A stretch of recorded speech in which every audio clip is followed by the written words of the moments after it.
Good morning. RNQ NIOS classes, Indian culture and heritage, chapter number 3, Ancient India. Do you think that the culture of Indian people has been the same since the beginning? The answer is no. No culture,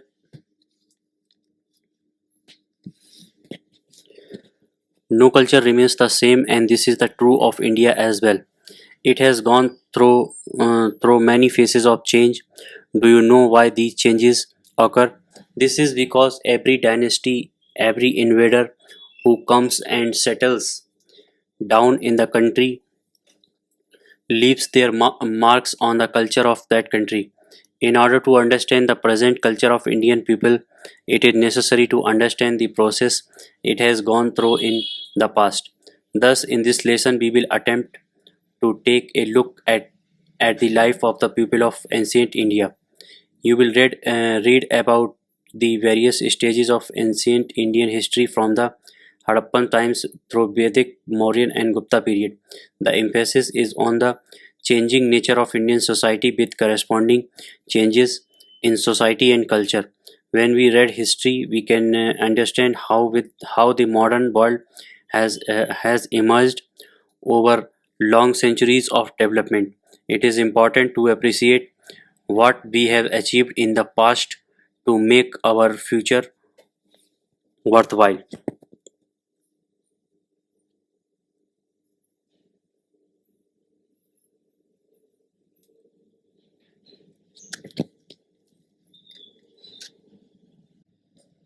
Good morning. RNQ NIOS classes, Ancient India. Do you think that the culture of Indian people has been the same since the beginning? The answer is no. No culture remains the same, and this is true of India as well. It has gone through many phases of change. Do you know why these changes occur? This is because every dynasty, every invader who comes and settles down in the country leaves their mark on the culture of that country. In order to understand the present culture of Indian people, it is necessary to understand the process it has gone through in the past. Thus, in this lesson, we will attempt to take a look at the life of the people of ancient India. You will read about the various stages of stages of ancient Indian history from the Harappan times through Vedic, Mauryan, and Gupta period. The emphasis is on the changing changing nature of Indian society with corresponding changes in society and culture. When we read history, we can understand how the modern world has emerged over long centuries of development. It is important to appreciate what we have achieved in the past to make our future worthwhile. Objectives. After reading this lesson, you will be able to appreciate the importance and relevance of studying history, recognize the Harappan culture as the first known urban culture in India, examine the nature of Vedic society, religion, and philosophy, explain reasons for the rise of Jainism and Buddhism, trace the early history of South India during this period, review significant cultural developments during the rule of successive empires, and examine the general dynamism of cultural developments in ancient India.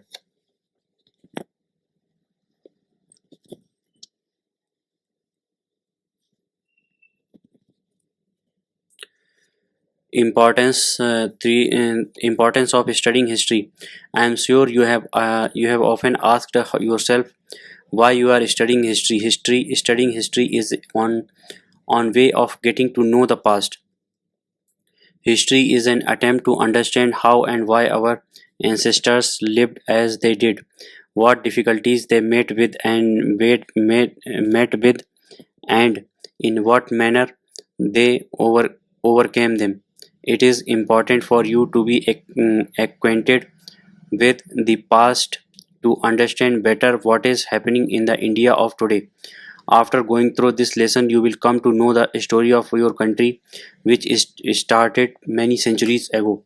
History is no longer treated as merely a study of dates and events, and that too largely only political events. Its scope has been widened to include many aspects of life. These include the study of patterns of life, which we call culture. Culture was once defined as that which relates to art, architecture, literature, and philosophy. Now it includes all the activities of a society. Therefore, the emphasis of history has shifted from the study of only the upper groups of society to all levels of society. It now covers information on kings and statesmen as well as on ordinary people who make history. It includes the study of art and architecture, of the evolution of languages in India, literature and religion.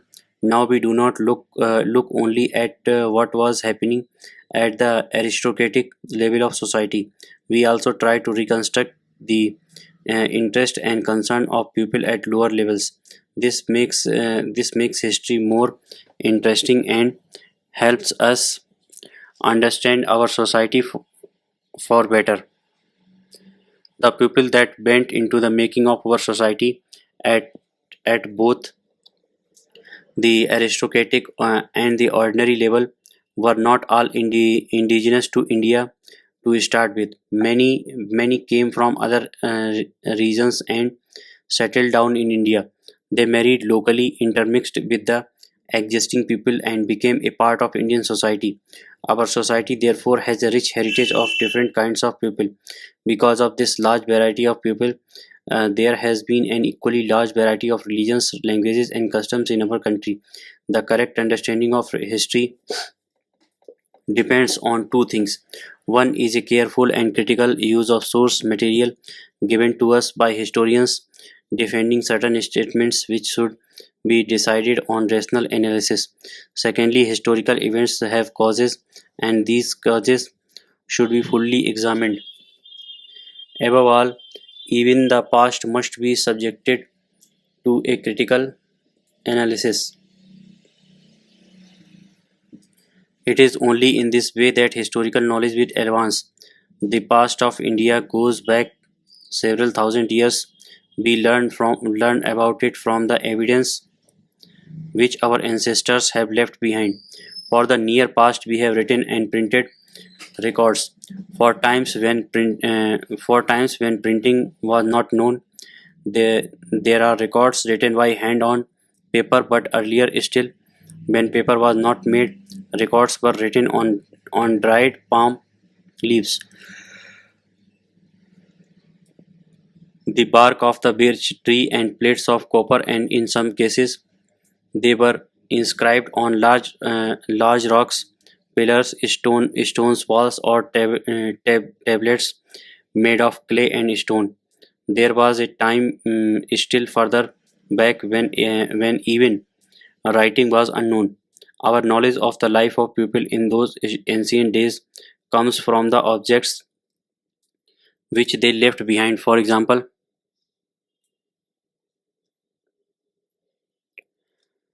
their pottery and their weapons and tools.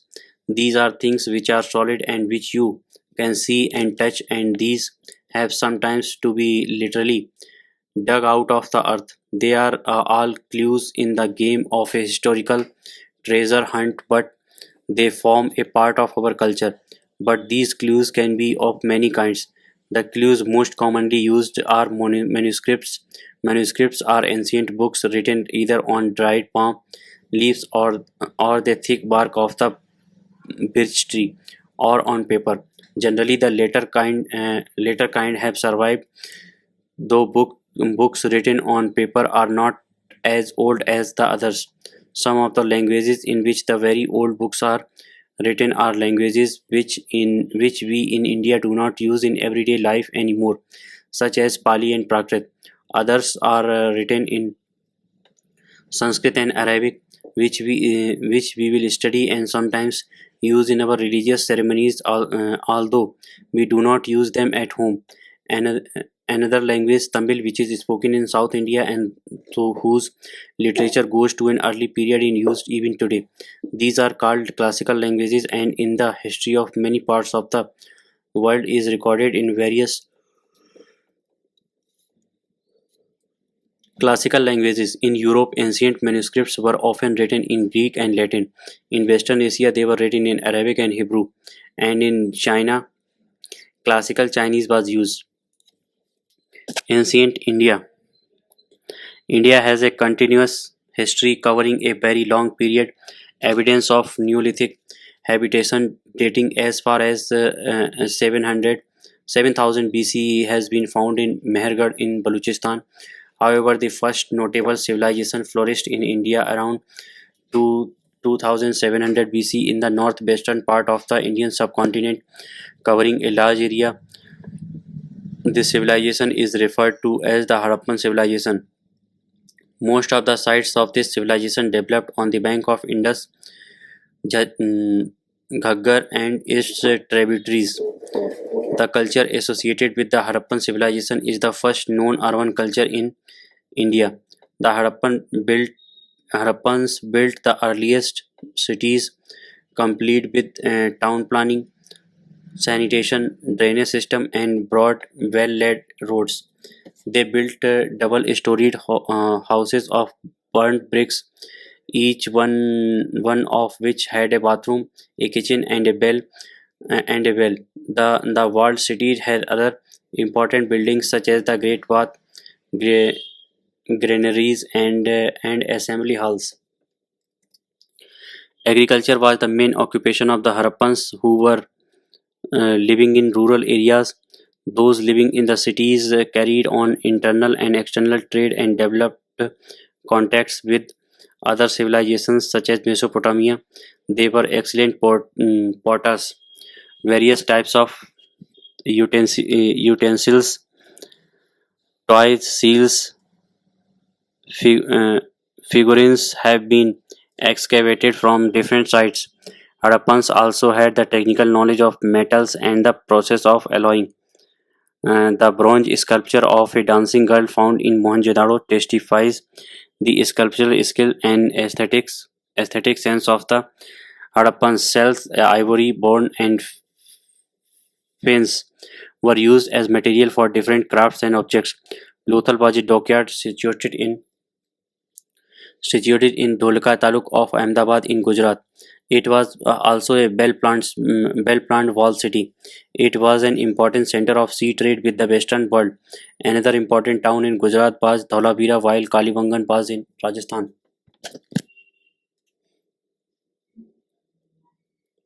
Numerous seals carrying the image of the one-horned rhinoceros known as unicorn people leaves and a male god throw light on the religious beliefs of the Harappans. It appears that they worshipped plants and animals and the forces of nature. They worshipped a male god resembling Lord Shiva of later times and a mother goddess, among others. They probably believed in life after death and also in charms and spells. Seals engraved with animal figures like the humped bull, elephant, and rhinoceros suggest that these animals were considered sacred. People has been found depicted on many seals.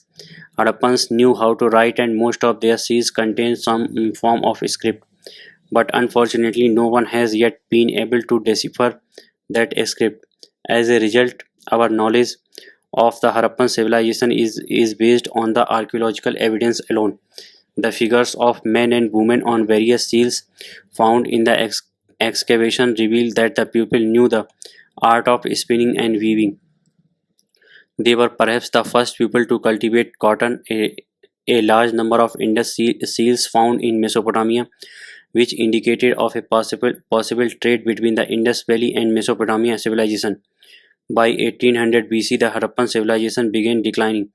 However, we do not know the exact reasons why this happened. Vedic culture. A few centuries after the decline of the Harappan civilization, a new culture flourished in the same region and gradually spread across the Ganga Yamuna plains. This culture came to be known as the Aryan culture. There were significant differences between this culture and the culture which preceded it. Aryans settled on the bank of river Indus, Sindhu, and Saraswati, which is now non-existent. They compose many hymns in honor of the gods and goddesses they worshipped. These were compiled in four Vedas: Rig Veda, Samveda, Yajurveda, and Atharveda. The word Veda means knowledge of the sacred spiritual knowledge. These Vedas were considered infallible as they imparted the highest spiritual knowledge. Initially, the Vedas were transmitted orally. Since our knowledge of the early Aryans is based on these Vedas, the culture of this period is referred to as the Vedic culture. Scholars divide the Vedic period into the earlier and later Vedic period. The earlier is represented by the Rig Veda, while the later by all other Vedic literature, including the Brahmanas, Aranyakas, and Upanishads. Two epics, the Ramayana and the Mahabharata and Puranas, though compiled much later, uh, also threw light on the life and society of an earlier period. For this period, archaeological evidence has also been found in some areas of Uttar Pradesh. Rigveda contains about 250 hymns in praise of Indra, who is described as the destroyer of cities, and there are 200 hymns in the praise of god Agni. Do you know that Agni is looked upon as an immediately between gods and humans?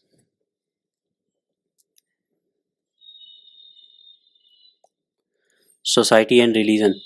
Though Aryan society was patriarchal, women were treated with dignity and honor. The family was the smallest social unit. Several families, Kula made a village, Gram and several villages formed a base. A number of villages formed a tribe or Jan, which was ruled by a chief called Rajan. His chief function was to protect the tribe from external attack and maintain law and order. He was assisted by the members of two councils called Sabha and Samiti. The Purohit performed religious functions while the Senani looked after military activities. There was no concept of the state or kingdom at this stage. Uh, Although the post of Rajan had become hereditary, he could be removed from power if found weak and inefficient or cruel.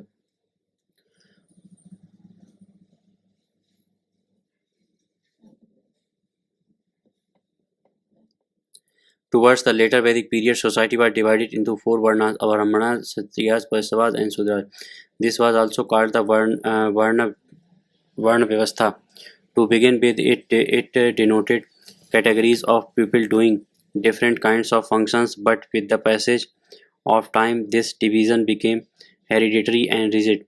The teachers were called Brahmins, the ruling class was called Kshatriyas, farmers, merchants, and bankers were called Vaisyas, while the artisans, craftsmen, laborers were called Sudras.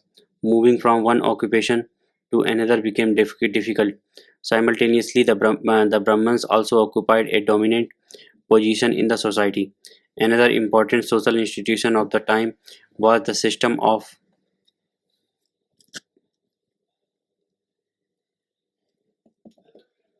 Chaturashram, or the division of lifespan into four distinct stages.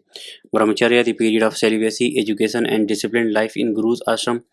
Grahastha, a period of family life. Vanprastha, a stage of gradual detachment, and sannyas, a life dedicated to spiritual pursuit away from worldly life. However, it should be noted that these stages were not applicable to women or to the people of lower varnas. Women were respected by the society, enjoyed freedom, had access to education, and were often free to choose their partners through Swayamvar. Uh, Purda and Sati was not prevalent. The ultimate aim of life was to attain moksha or salvation through the pursuit of dharma, artha, and kama. Kama or performance of duty without any expectation or return was preached in the Bhagavad Gita. The early Vedic people worshipped forces of nature and personified them as gods and goddesses. Indra, Agni, Varun, Marut were some of their gods, while Usha, Aditi, Prithvi were some of their goddesses. Some of the solar gods or goddesses referred to in the Rig Veda are Surya, Savitri, and Pushu. Yagna sacrifices were performed along with chanting of Vedic hymns. People poured ghee, clarified butter, and other ingredients into the fire to invoke the blessings of gods. Agni or fire was looked upon as an intermediary between gods and humans. The Vedic people the Vedic people prayed individually as well as collectively for the welfare of the Jana. There was a change in religious practices during the later Vedic period. There was change in religious practices during the later Vedic period. The prominent gods of the early Vedic period, like Indra, Agni, and Varun, lost their prominence and popularity. Their place was taken by a new trinity of God where Brahma enjoyed the supreme position, while Vishnu became the preserver and Shiva completed the trinity. The religion became extremely realistic. Sanskrit mantras, which were the monopoly of Brahmins, became an essential part of all religious functions. This made the Brahmins very powerful and the yajnas expensive. Participation in them was restricted to the upper three classes. The king performed Ashwamedha, Rajasuya, and Vajpayee sacrifices to establish their position. It is very interesting to know that some elements of the culture of the Vedic age have survived over a period 3000 years and continue to be a part of Indian culture even today. By the end of the later Vedic, changes started occurring in the society. For the first time, people started discussing certain beliefs such as creation of the universe, life after death, and sense of life. These were questions which were dealt with in great detail in the Upanishad. Material life and the economy. Material life and economy. The Aryans were primarily pastoral and agricultural people. They domesticated animals like cows, horses, sheep, goats, and dogs. They ate simple food consisting of cereals, pulses, fruits, vegetables, milk, and various milk products. They drank a beverage called som. Games of chess, chariot racing, etc. were the modes of entertainment. In the early period, there was no money transaction or taxes. Bali or voluntary donation was prevalent.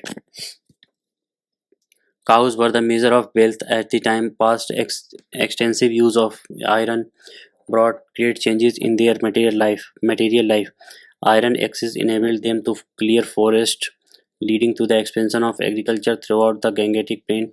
Iron tools resulted in varied craft and technology. Use of iron weapons and horses enabled them to fight wars and defend themselves better against enemies. Interestingly, made number of crafts, availability of surplus food, and growth of population led to specialization of skills and urbanization. Towns and cities grew and territorial estates emerged. High quality earthenware called painted grey ware and northern black polished ware have been found in many areas. Coins came into circulation. Trade was carried on both overhand and through waterways, enhancing material prosperity.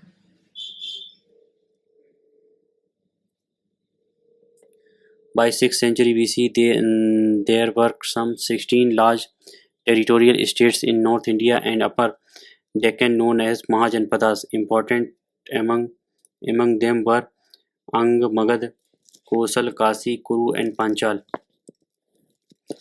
Popular religious reforms. This period, BC 600 to BC 200, is important not only for political unity of the country but also for cultural unity.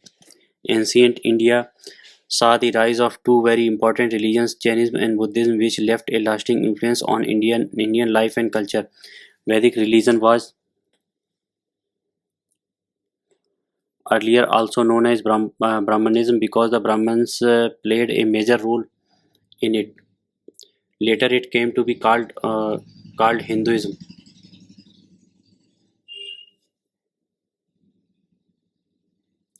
This is part number one. Part number two is awaited.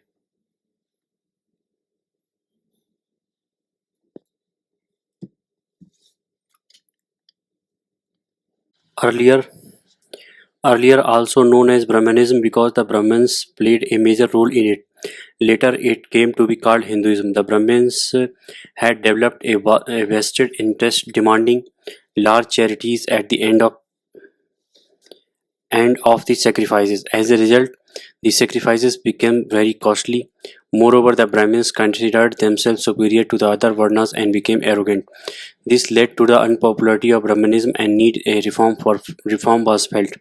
Besides, there were other factors like the reaction of the Kshatriyas to the Brahmin claim for supremacy and the Vaisyas' demand for an improved social position.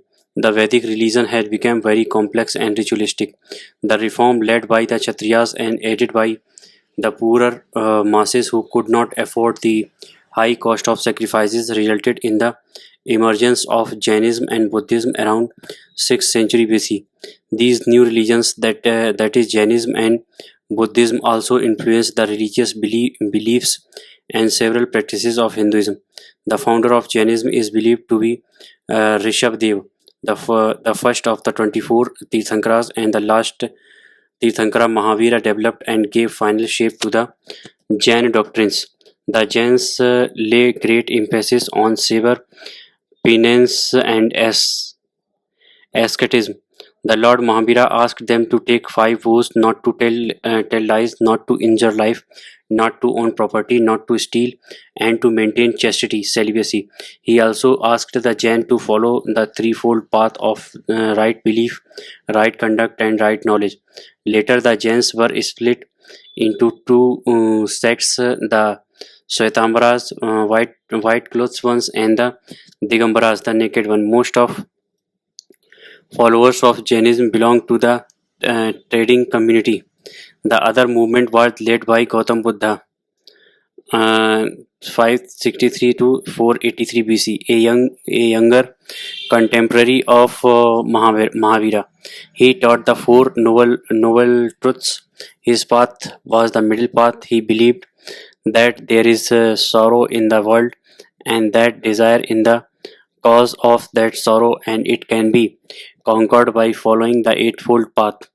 Ashtangic Marg. The Eightfold Path comprises right understanding, right thought, right speech, right action, right livelihood, right effort, right mindfulness, right concentration. Basically, both these movements were against the orthodox and ritualistic Brahmanical religion. Both the reformers emphasized a good moral life and the importance of ethics. Both of them founded an order of monks, established monasteries called the Sthanakas in Jainism and Viharas in Buddhism. Later, Buddhism was also split into two divisions, the Hinayan and Mahayan, to which a third called Vajrayana was added subsequently. Buddhism spread to a very large path of the world: Sri Lanka, Myanmar, Cambodia, Vietnam, China, Japan, Thailand, Korea, Mongolia, and Afghanistan. Even today, a substantial population of these countries in Buddhist. Hinduism underwent many changes in history. It gave rise to several religious sects within itself, with varying beliefs and practices. Like Buddhism, some sects of Hinduism also spread outside India, particularly in the countries of Southeast Asia. Later, Hindu tradition even accepted the Buddha as one of the incarnations avatara of Vishnu.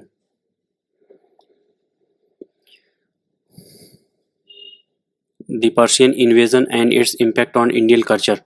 In the first half of 6th century BC, there were a number of small tribal states in northwest India. There was no sovereign power to unite these varying tribes. The Achaemenid rulers of Persia or Iran took advantage of the political disunity in this region. Cyrus, the founder of the Achaemenid dynasty, and his successor Darius one annexed part of Punjab and Sindh. It was believed to be the most fertile and populous part of the Achaemenid Empire. Indian subjects were also enrolled in the Achaemenid army. The Persian rule in northwestern India lasted for nearly 2 centuries. During this period, there must have been regular contact between the two regions. The naval expedition of Scylax probably encouraged trade and commerce between Persia and India. Some ancient Persian gold and silver coins have been found in Punjab, though the mountainous passes in the northwestern border were being used from very early times. It seems that Darius entered India through these passes for the first time. Later on, a section of Alexander's army traversed the same route when he invaded Punjab. The administrative structure of the Mauryan Empire was influenced in some measure by that of the Achaemenid ruler of Persia. It may be mentioned here that the Persian title of satrapa governor continued to be used by the Indian provincial governor as Chhatrapa for quite a long time. Satrapa. The cultural effects of the contacts with the Persian were also significant. The Persian scribes brought into India a new style of writing. It is called Kharoshthi. It was derived from the Aramaic script, which was written from right to left. Many of Asoka's inscriptions found in northwestern India are written in Kharoshthi. Kharoshthi. This script continued to be used in northwestern India till about 3rd century AD. The Persian influence may also be traced in the preamble of Asokan edicts. The Mauryan art and architecture were also greatly influenced by the Persian art. The monolithic pillar edicts of Ashoka with their well-shaped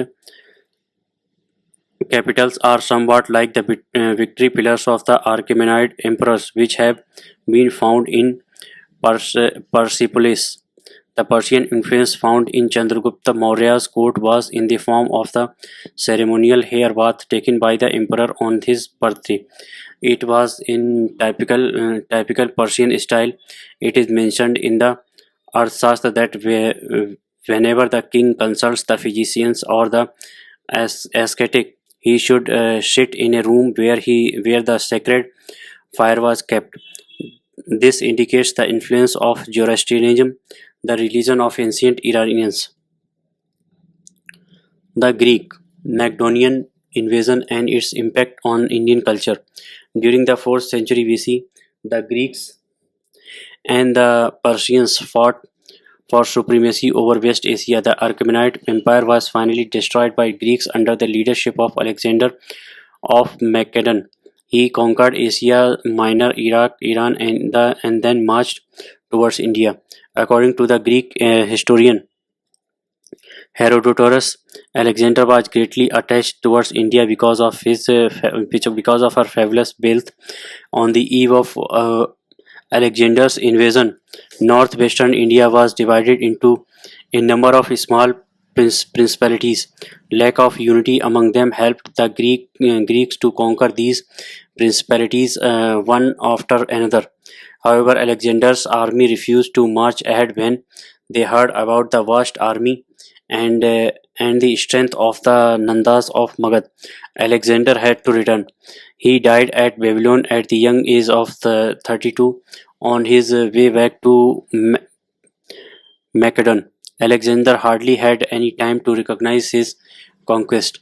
Most of the conquered states were restored to their rulers, who had submitted to his authority.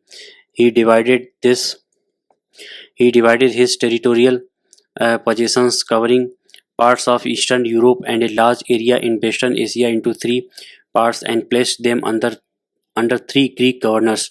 The eastern part of his empire was given to Seleucus Nicator, who declared himself a king after the death of his master Alexander. Though the contact between the Macedonians and ancient Indians was for a brief period, its impact was fairly wide in range. Alexander's invasion brought Europe for the first time in close contact with India as routes by sea or by land were opened between India and the West. A close commercial relation was also established that the traders and craftsmen used to follow these routes. Alexander asked his friend Nearchus to explore the sea coast from the mouth of the Indus to the Euphrates in search of harbors. The Greek writers have left many valuable geographical accounts of this region for us. Alexander's invasion paved the way for political unification of northwestern India by conquering the varying tribes of this region. It seems that by his campaigns, Alexander made Chandragupta Maurya's work of annexing this area easier. Soon after Alexander's departure, Chandragupta defeated one of his generals, Seleucus Nicator, and brought the whole of northwestern India up to Afghanistan under his control. The influence of Greek art is found in the development of Indian sculpture as well. The combination of the Greek and the Indian style formed the Gandhar school of art. Indians also learned the art of making well-shaped and beautifully designed gold and silver coins from the Greek. The Greek also Greek the Greeks had some influence on Indian astrology as well. Many valuable information about the social and economic condition of northern and northwestern India of that time are known from the Greek accounts left by Arian Admiral Nearchus and Megasthenes. They tell us about the developed condition of marine crafts, existence of a brisk trade with the outside world, and about the general prosperous condition of the country. Much has also been said in these accounts of carpentry as a flourishing trade in India. It seems the fleet which Alexander sent along the western coast of India under Nearchus was built in India. Alexander's adventure also helped the West to know something about the Indian life and thinking. It has been said that the ideas and notions of Indian philosophy and religion which filtered into the Roman Empire flowed through the channel opened by Alexander. As the Greek writers left dated records of Alexander's campaign, it helps us a great deal to frame the chronology of ancient Indian history. The date of Alexander's invasion, 326 BC, provides a definite marker for arranging the sequence of historical events in India. Ashoka the Great, representing the acme of Indian culture. Ashoka occupies a unique place in the history of India. His policies of universal peace, non-violence, and religious harmony find no parallel in the monarch of the world. Ashoka stands out as a monarch who combined successful kingship with idealism and philosophy. Like other rulers, Ashoka too began his reign with war, the conquest of Kaling. However, the mindless destruction of life and property in this war shattered him so greatly that he vowed never to wage any war again. Instead, he adopted the policy of Dhamma Vijaya, that is conquest through Dhamma. In in his 13th major rock edict, Ashoka states that true conquest is by pity and virtue. Such a decision, taken by a king who lived in an area where military might was the measure of power, earned him a unique place in history. Ashoka was true humanist. His policies were oriented towards the welfare of his people. His Dhamma was based on social responsibility besides giving importance to respecting Brahmins and servants, obedience to elders, abstention from killing living beings. Dhamma also asked people to live in religious harmony. It combined in itself the good points of all sects. Ashoka proved to be a tolerant monarch who, although himself a Buddhist, never sought to impose his personal religion on his subjects. In his 12th major rock edicts, he states that in honoring of other sects lies the honor of one's own sect. As a king, Ashoka set a very high ideal for himself. He saw himself as a father and the subjects as his children. He communicated he communicated his thought and philosophy to his people by inscribing them on stone pillars and rock surfaces. These edicts are remarkable examples of Mauryan architecture and also of engineering skills. They are the living movements of his times. Ashoka attempted to educate his subjects by pointing out the wastefulness of expensive rituals. He asked people to practice ahimsa. He himself gave up the practice of the royal hunt and pleasure tours and instead began Dhamma yattas tours for the furtherance of Dhamma by giving his empire a common Dhamma, a common language, and practically one script, Brahmi. He brought further political unification. India has been a secular country since the Buddhist age. Though he himself became a Buddhist, he did not impose it on the others but followed a tolerant religious policy. He made gifts and grants to non Buddhists as well as anti Buddhists. Ashoka's fame also rests on the measures that he took to spread the message of peace amongst the different regions of the world. He sent ambassadors to the Greek kingdoms, and the West Indian culture spread to far away lands. According to a Buddhist tradition, Ashoka sent Buddhist missions to regions such as Sri Lanka and Central Asia. Buddhism spread to different parts of the world, and although it is no longer a major force in India today, yet it continues to be popular in Sri Lanka and the far eastern countries.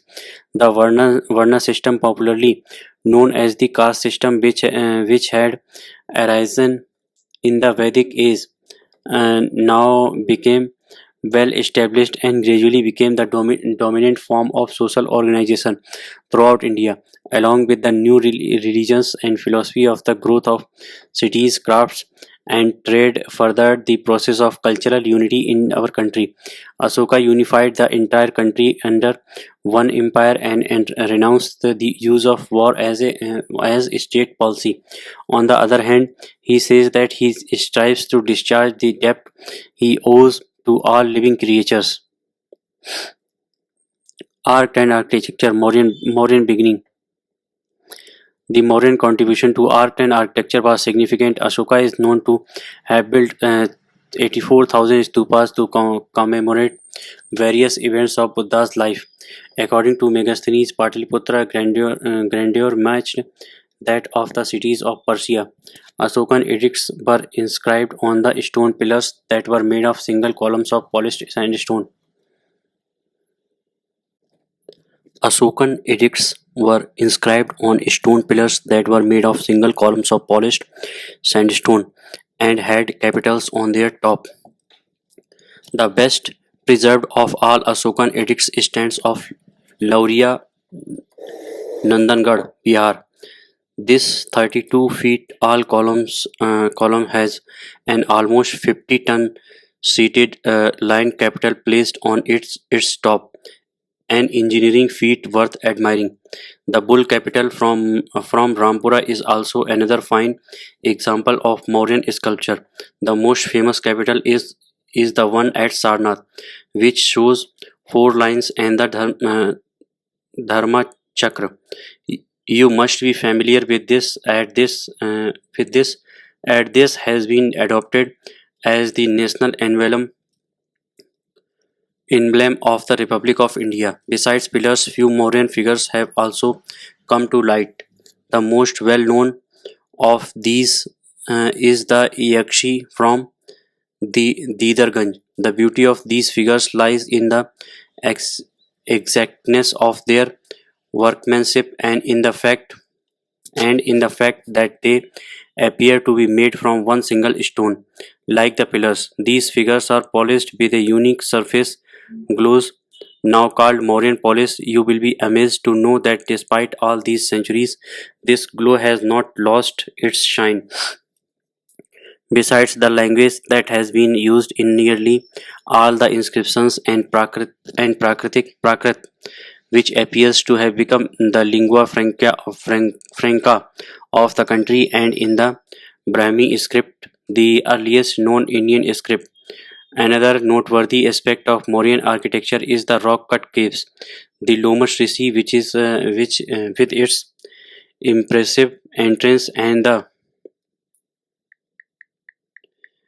Sudama caves.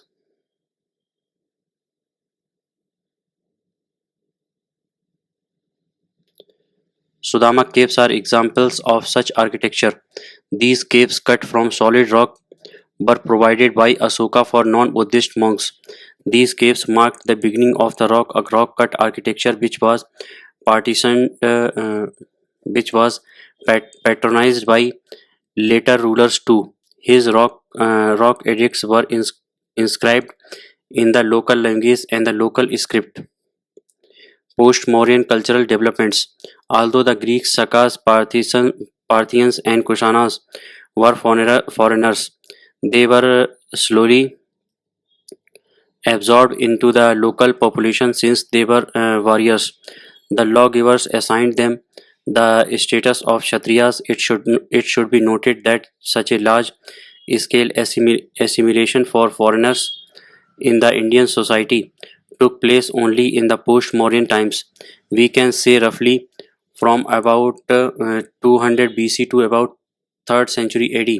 Profound changes took place in the economic and political life and vital developments in different aspects of cultural life of our country, religion, art and science as well as technology. There was a significant advancement in foreign trade both by land and by sea. Besides emergence of various crafts, many foreign rulers adopted Vaishnavism. In the in the Besnagar pillar inscription, Heliodorus, the Greek ambassador of the Indo-Greek king and Antiochus, described himself as a Bhagavat worshipper of Vishnu. Similarly, some coins of Kanishk also show the figure of Shiva on them. We will recall that one of the Kushan rulers was called Vasudeva, clearly indicating his Vaishnava faith. Do you know the importance attached to the year of Kanishka's accession? 78 AD. Well, it marks the beginning of the Shaka era. The interaction among different foreign ethnic groups and the Indians played an important role in their choice of one or the other Indian religions. Some foreign rulers also turned to Buddhism as this did not create the problem of fitting into the caste system. Menander converted to Buddhism. Kanishk too is remembered for his services to this religion. However, this increasingly popularity of Buddhism brought brought about a major change in the religion. Buddhism in its original form was too abstract for the foreigners. They therefore advocated a simpler form through which they could satisfy their religious cravings. Although the same time Buddhism split into two schools, the Mahayana or the Greek wheel and the Hinayana of the small wheel. The former believed in image worship rituals and bodhisattvas, incarnations of Buddha, while the latter continued the practices of the earlier Buddhism. The Mahayana received royal patronage from Kanishk, who convened the fourth Buddhist council to finalize its teachings. He also set up many stupas in memory of the Buddha. Art and sculpture. Central Asian invasion led to further development of Indian art and sculpture. Close contacts with the Western world introduced many new forms in Indian art. The most significant development was the growth of the Gandhara art school of art. This school borrowed features from both the Greek and Roman art forms. Many images of the Buddha from the Kushan period have uh, Apollonian faces. Their hair is in the Greco-Roman style, and their draperies arranged in the style of a Roman toga. This assimilation of artistic feature was probably because many artisans from different countries trained in different schools came together under the Kusan rule. Mathura, which was the center of the indigenous school of art, was also influenced by the invasions.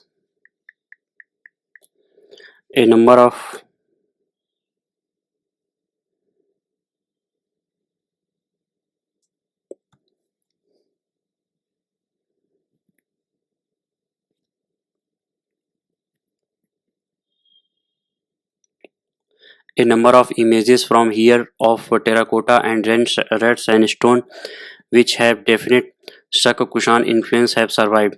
The most famous is the headless statue of Kanishk from Mathura. While the earlier Buddhist has used only symbols to depict the Buddha, the Mathura school became the first to make faces and figures of the Buddha. For folklore such as the Jatakas were drawn out in long panels on rock faces. Besides the images of Buddha, which were made in large numbers, statues of Mahavira were also produced. Deccan and South India. The Satavahanas in the Deccan held an important position under the Mauryas. After the death of Ashoka, they assumed total independence. They became very powerful and made their capital at Python or Partistan on the river Godavari. The Satavahanas soon entered into conflict with the foreign satraps, especially the Shakas. It was under Gautamiputra and his son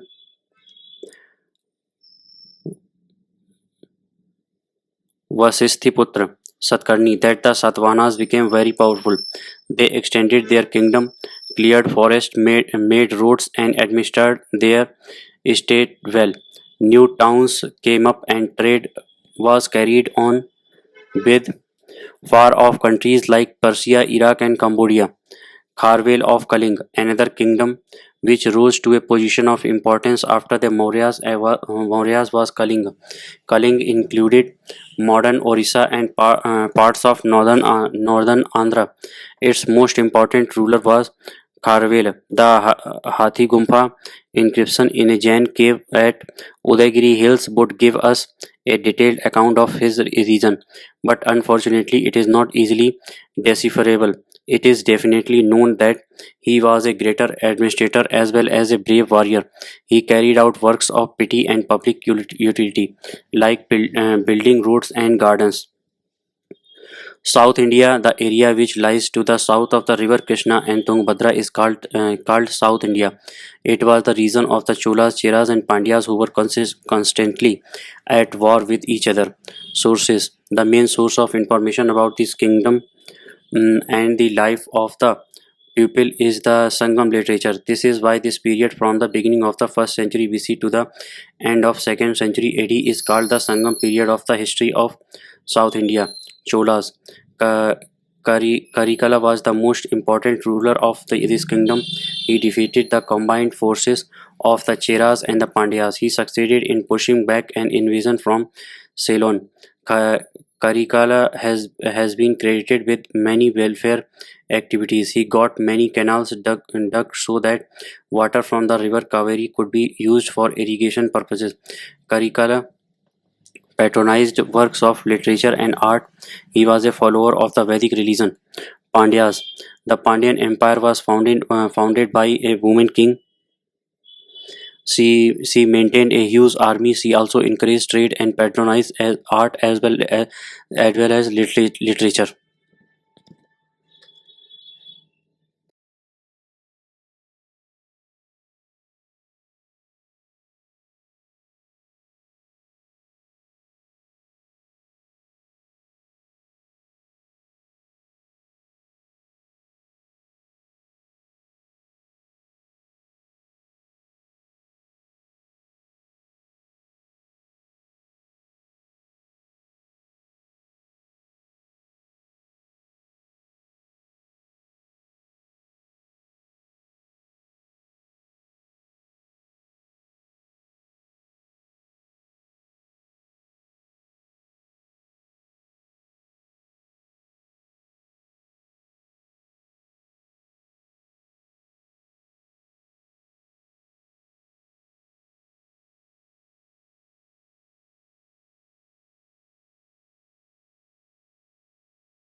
Life and culture. The people during this period lived a simple life. They were fond of music, dancing, and poetry. Many musical instruments like drums, flutes, pipes, etc. were popular. Most of the people lived in valley, and a majority of them were farmers. Others were herdsmen.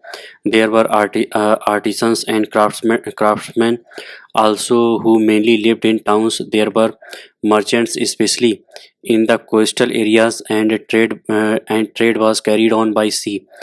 Ancient India society. The Greeks, Kushanas, Sakas, and Parthians were called Yavanas. They soon merged with the Indian society and adopted Indian names and intermarried. Even their coins started carrying the images of Indian gods like Vishnu, Ganesh, and Mahesh. The fact that they had adopted to the Indian society easily may explain why foreign rulers patronized Buddhism. The age of Harshvardhan. King Harshvardhan decided that he must subdue the petty warring rulers and bring them under his domain. He devoted 6 important years of his life to do so. Huan a Chinese traveler, and Banvat, his court poet, had given detailed account of Harsha's reason. According to Huan King Harshvardhan had an efficient government. He further tells us that families were not registered and they were not and there was no forced labor. Harsha's religious activities. Do you know that Harsha built many hospitals and rest houses? He also gave grants to many religions, especially Buddhism and Hindu religion. Later in his life, Harsha became more inclined towards Buddhism. Harsha's literary activities had some important place. Nagananda, Ratnavali, and Priyadarshita. He collected learned men around him, as is evident from the report of Huensang and Banbhat. Ban wrote Harsha's famous biography Harshcharit, as well as the literary piece Kadambari. Kingdoms of the Deccan and the South. You have read about the Satavahanas who controlled the Deccan for a long time. After their decline, many small kingdoms came up in the Deccan. The first one among them was that of the Vakatakas, who tried to build a strong state, but they did not last long. After the Vakatakas came the Chalukyas of Vatapi and Kalyani. Pulkesin was a powerful ruler of the Chalukya dynasty. The Chalukyas kept fighting with the Rashtrakutas towards the north and the Pallavas towards the south. The Chalukya rule came to an end in 753 AD when the Rashtrakutas defeated them. The capital city of Vatapi was a prosperous one. There were trade relations with Arabia, Iran, and the Red Sea port to the west, as well as with Southeast Asia. Pulkesin Duti sent an ambassador to King Khusro II of Persia. The Chalukyas patronized art as well as reason. They built temples and cave shrines in the Deccan hills. Many of the sculptures of the Ellora caves were created at this time under the patronage of the Chalukyas and the Rashtrakutas. Cultural development during the Gupta period. The last phase of ancient Indian history starts in early 4th century AD and ends in about the 8th AD. The Guptas built a strong and powerful kingdom, and under the political unity and state patronage that was provided by them, cultural activities increased manifold.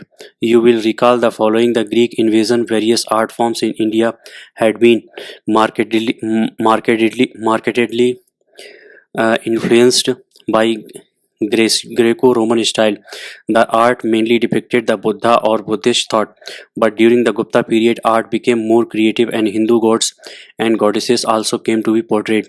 The artistic achievement of the age is exhibited in the delicate workmanship and the variety of design shown in different kinds of Gupta coins. The general scheme that was followed was to exhibit the portrait of the king on one side of the coin and on or an appropriate goddesses with her associated symbols on the other side. The king is shown in many positions, shooting a tiger or a lion, playing a musical instrument, seated on a high backed couch, etc.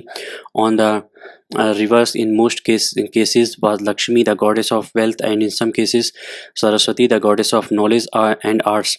Besides coins, Gupta art found adequate expression in monuments and sculptures. The skilled artists of this age used their tool and skills to express the ideals and philosophical tradition of India through various art forms.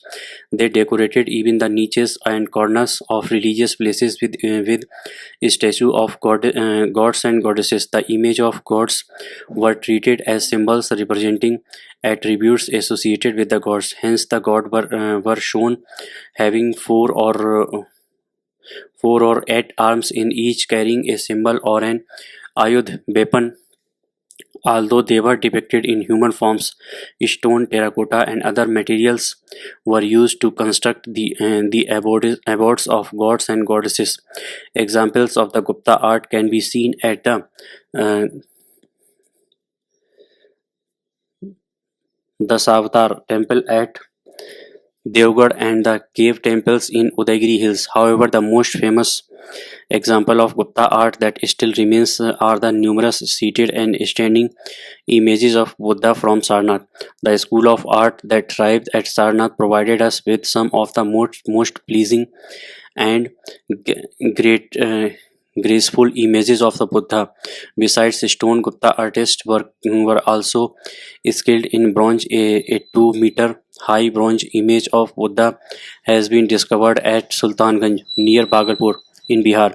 Examples of sculptures in caves created during this period are traced to the famous Ellora caves. Architecture: the Gupta architecture has survived in a few shrines, rock-cut cave, Ajanta, and temples such as the Dasavatar temple at Devgarh. These structures were mainly made of stone and bricks. Some references in the works of Kalidas give us a glimpse of Gupta architecture. The poet has given a vivid picture of a well-planned town with a network of roads, marketplaces, big sky-touching palaces, and mansions with terraces. The palaces had many inner apartments. They had courtyards, partitions, courtroom, and sabhagriha. Their verandas opened on roof lit with moon beam at night. The pleasure garden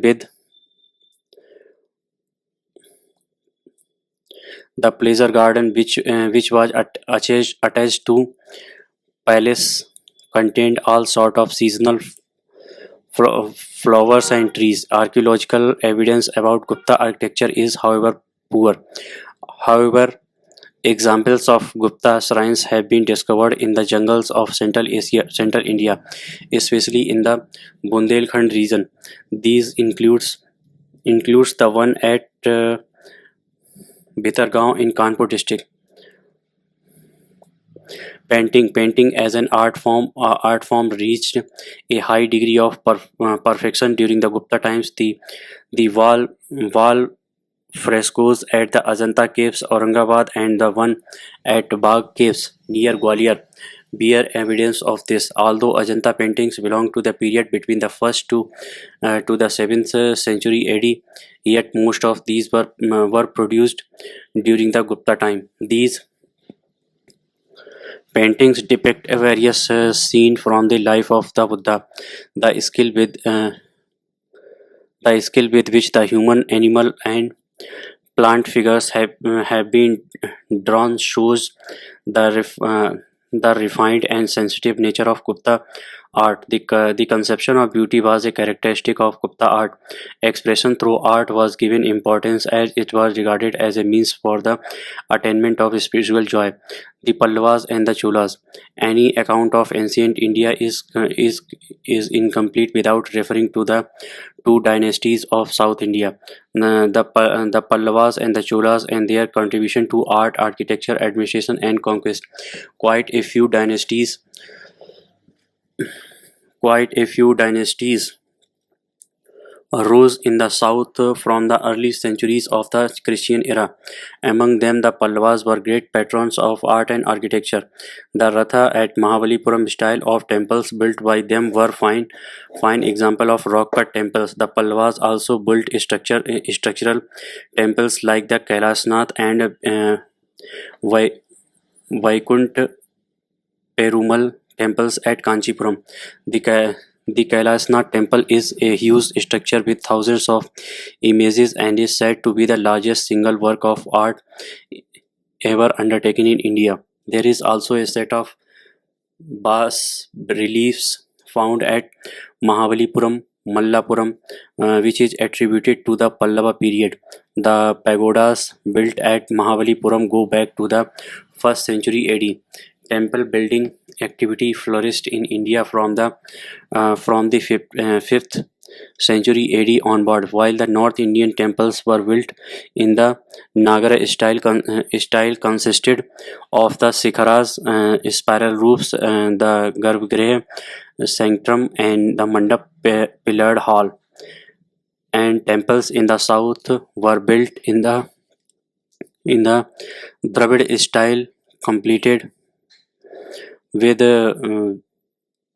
Viman or Shikhar, high walls and the gateway topped by Gopuram. After the Pallavas 6th to 8th century AD, the tradition of building temples was further developed by the Cholas 10th to 12th century AD in the south. Do you know that the temple was the central place in the village? It was the gathering place for the villagers who would come here every day and exchange ideas and discuss all matters of common interest. It served as a school too. During festival days, dances and dramas were also performed in the temple courtyard. The achievements of the Cholas also lie in their conquest across the seas and developing democratic institutions for governance at the village level. The village panchayat called Soha or Ur had extensive power. It had control over finances too. This body included several committees which looked after various aspects of village administration. A very detailed account of the functioning of the Savas is available from one of the Chola inscription. The Chola rulers were also great builders. The Dravid style of temple architecture reached its zenith under the Chola rulers. One of the finest example of this style is the Rajrajeshwar or Brihadeswar temple. During this period, one also notices great achievements in the field of sculpture. Great progress was made in literature, both religious and secular. Sanskrit also became the language of the courts in many parts of the country. Tamil literature also made great progress. The Alavar and the Nayanars, the Vaisnavite and Saivite saints made made lasting contribution to it in spite of the dominant position of Sanskrit in most parts of the country. This period marks the beginning of many Indian languages as well as distinct script in different parts of the country. In short, we can say that by the time the ancient period of Indian history came to an end, India had developed a culture which was marked by features that have characterized it ever since. Transformation of Vedic Brahmanism into Puranic Hinduism. The transformation of the ancient Brahmanical faith into modern Hinduism can be regarded as the most distinguishing feature from the Gupta period onward. Buddhism no longer received as much royal patronage as it did earlier. Brahmanism had come to the forefront. The Gupta ruler especially provided filling to the Bhagavata sect of Hinduism. They called themselves Bhagavatas, worshipped Lord Vishnu, performed Ashwamedha yajnas, gave large donations to Brahmanas, and built many temples. The Puranas were finally compiled in this age. Vishnu emerged as the god of devotion and came to be represented as the preserver of Dharma. Numerous legends gathered around him, and a whole Purana called Vishnu Purana was compiled in his honor. Similarly, a law book called the Vishnu Smriti was also named after him. Above all, by the 4th century AD, there came into being a famous Vaishnava work called Srimad Bhagavat Puran, which taught devotion to Lord Krishna. A few Gupta kings were also were worshipper of Shiva, the god of destruction. Bhagavatism, which was a contemporary to Buddhism and Jainism in origin, and owed its birth to the stream of thought which began with Upanishads, reached its zenith, and become the most popular sect during this age. The theory of 10 avatars and incarnations of the Supreme God Vishnu came to be accepted, and among them Krishna was considered the most important. Beside Vishnu, Brahma, Surya, Kartikeya, Ganesh, Durga, Lakshmi, Saraswati, and others were also worshipped, worshipped as were lesser gods like Indra, Varun, Yama, etc. The snakes, the yakshas, and the Gandharvas also continued to be revered. Even animals, plants, rivers, and mountains were looked upon with reverence, and cities like Banaras and Prayag became places of pilgrimage. Idol worship became popular. Thus, the prominent feature of modern Hinduism took shape during the Gupta period. Although Buddhism was on its decline, yet it continued to have its following. Besides the artistic creations of Ajanta and Ellora, the image of Sarnath Buddha belonging to this time show that Buddhism was also quite popular. Even Jainism commanded some following during the Gupta period. Nalanda's emergence as a great center of learning. Nalanda became the great center of learning during Harsa's reign. Students from different parts of the world came here to imbibe learning. Although all the remains mounds of Nalanda have not yet been excavated, yet the evidence of a huge complex of buildings has been uncovered. Some of these were as many as 4 story high, according to Hyun. When Sang Nalanda housed as many as 10,000 students, it was supported by the revenues of 200 villages. Although this huge monastic educational establishment was primarily a center for learning of Mahayana Buddhism, yet the curriculum included secular subjects as well. Grammar, logic, epistemology, and sciences were taught here. Students were encouraged to develop a spirit of inquiry and reasoning. Active discussions and debates were taking place. Harsa is said to have invited 1,000 learned monks of Nalanda to take part in the philosophical assembly at Kannauj. In this account, Huensang had given a detailed account of Nalanda. Thus, university continued to be the center of intellectual activity till the 12th century. Christianity in India. According to tradition, Christianity was brought to India by Saint Thomas in the 1st century AD. According to legends, the Parthian king Gondopharnes c. 19 to 45 AC sent a messenger to Syria to look for a skillful architect who would build for him a new city. The messenger returned with Saint Thomas, who converted him and many members of his court to Christianity. The turn of the legend is doubtful. It was most probably the frequent trade and movement between India and the West, which was responsible for bringing this disciple of Lord Christ to India. The merchants, traders, and even craftsmen frequently traveled along popular land and sea routes. Saint Thomas preached Christianity in many parts of India. He was killed at Melapur near Madras. The tomb of Saint Thomas is still to be found at the same place. A large community of Christianity known as Syrian Christians continue to reside in Kerala even today. The Christian Church has two major divisions: the Roman Catholic Church and the Protestant Church. The holy book of the Christians is the Bible. The Bible contains two parts: the Old Testament and the New Testament. The Bible today is available in all major languages spoken in our country. Today we have over 1.5 crore Christians in India. Several charitable institutions under their patronage are flourishing in all parts of our country. Perhaps the most famous Christian social worker, he has contributed a great deal of the welfare of the poor and homeless in our country.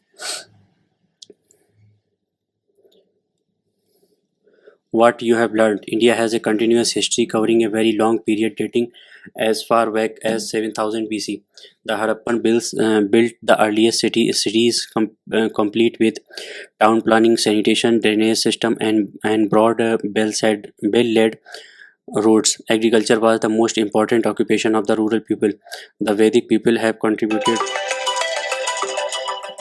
immensely in various fields such as literature, religion, and philosophy.